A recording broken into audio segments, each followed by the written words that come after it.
There's no fixed formula anymore. We just have to learn to zoom out and see it in a bigger scale. My dream for the future is that creativity can really help make the world a tiny little bit better.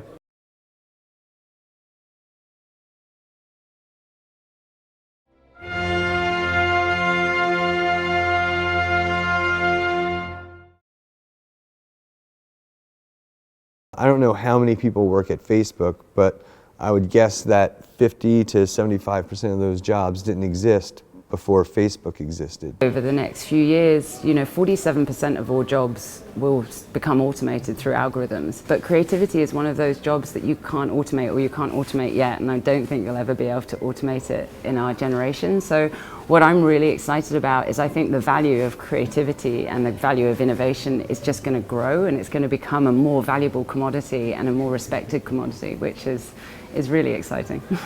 So it just means that you are basically a walk-in job, and you can create your own sort of position if you want.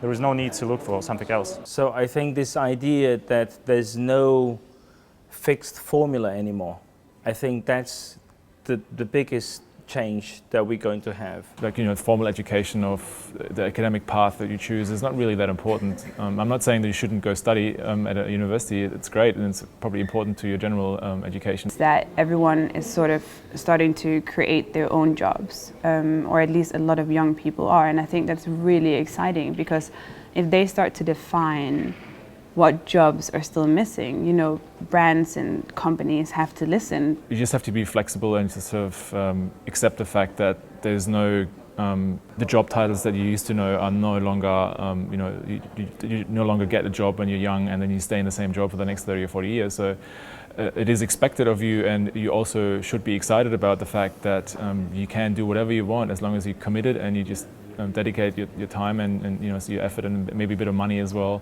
and try different things in your life. And that's what I did, and I think that's what inspires people about Offscreen, I think. People are never going to look for a job again. They'll create their own for the rest of their lives. I'd encourage anyone to, if they want to be starting their own websites or magazines, that it's like, you don't have to starve to be an artist. It's easier for you to find people that will support you to do it, so I'd encourage you to do it.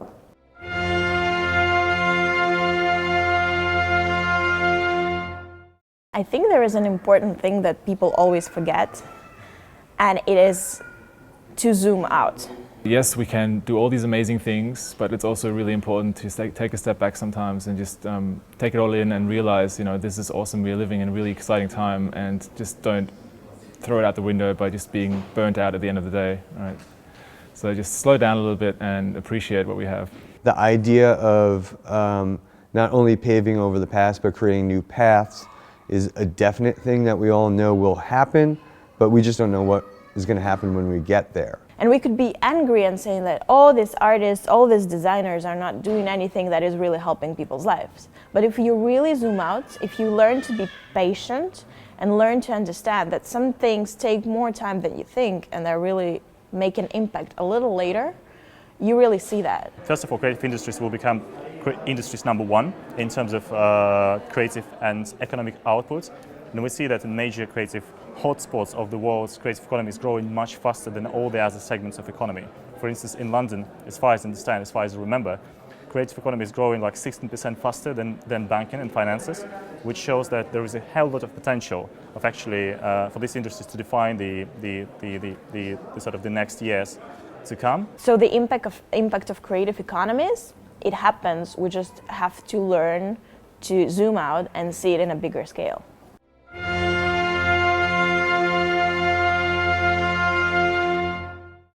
What I'd love to see happen in the creative industries in the next decade is, I don't know, I want creativity to be used in a way that has real impact and real power. I believe that creativity has amazing power. I think what's really exciting, especially with our community, is they genuinely want to have a positive impact. I think the point is the same. what can we improve? What can we improve in the world is what I'd like to do. I mean, one of my favourite things watching the dots evolve is seeing really brilliant positive projects hitting the site all the time. I think the one positive thing that we can almost guarantee that the internet will bring is the ability to connect disparate communities, disparate countries. Bringing together more of those people and bringing together more collaboration opportunities for people to actually work together on creative projects that are actually going to improve the world and improve life. And this is what gives me hope moving forward in the future. I think our governments are really far behind, but I think it's the private sector, both in big corporations and in small people doing what they do, that might actually solve some of the problems that have to be solved.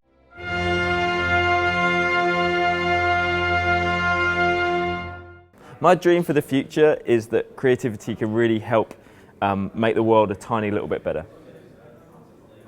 That's it. Because we work so closely with musicians and creators, is that we can navigate, I guess, what's a fairly difficult time for people that hope to earn a living by creation, particularly musicians, that we can find a new equilibrium where people can actually make a sustainable living by making art.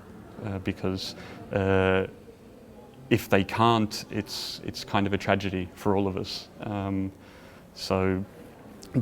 It's not very clear how that happens in the future, but we believe it is possible. There will be less showstoppers. All it will take is just some sort of guts being active and some wild imagination. My dream for the future is actually harnessing creativity for positive change. I think we're of a generation that actually is less about commercials. I think commercial facilitates, you have to make money to be able to facilitate projects, but at the same time, actually not just being about extending that profit margin as far as we can, actually doing things that can have a brilliant impact on the world. And I think, yeah, I live in a very utopian world. I could be completely wrong, but I hope I'm not. It would be a nice dream if the younger generations